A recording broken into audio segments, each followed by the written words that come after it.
All right, let's take a look at Palm on our watch list for today, Monday, October 26, 2009. The reason is pretty apparent why we'd put Palm on our watch list. You can see the stock opened just about at its day high, a penny off of it on Friday. No news. Earnings for this one were back on September 9th, and the next earnings report doesn't come out till December 17th, so that's not the case.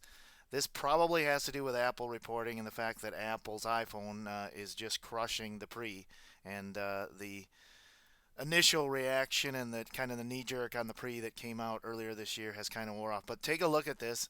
You can see the 585 low in March when the market crashed and Palm was taken with it. And then Palm made this big move up, and you can see that it held its 100-day moving average all the way up. And you can see it tested it in August when the market did after hitting a high of 1680 after that earnings report. And you can see here as I move the line right there, the stock sold off huge on Friday in a down market, kind of under the radar, less than actually average volume. And the key spot is right on its 100-day. We've got it on our watch list simply because if Palm can hold here, it should bounce back and try and reattain 1809. If it can, and it loses its 100, you'll see that the last time Palm lost its 100-day moving average, well, it's not even on this chart.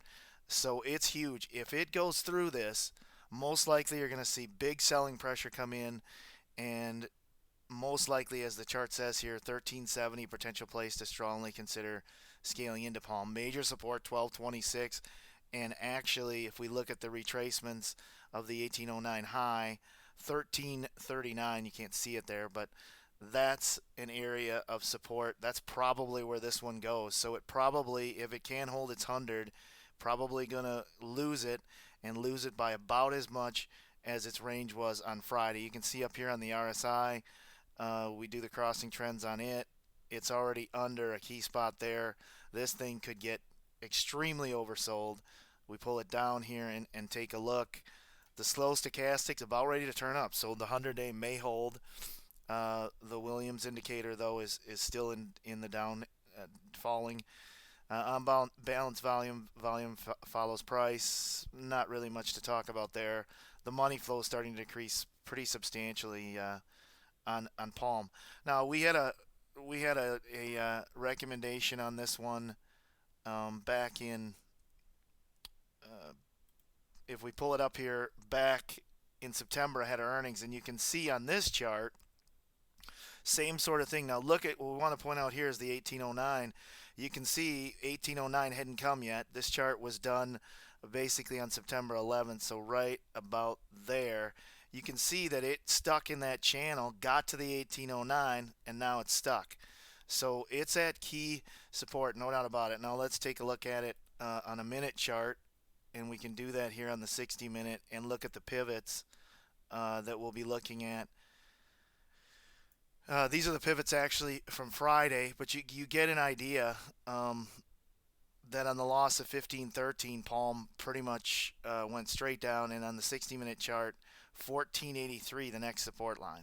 So we're going to keep our eye on Palm. We'll look for a breakdown and get severely oversold on a loss of that 100-day.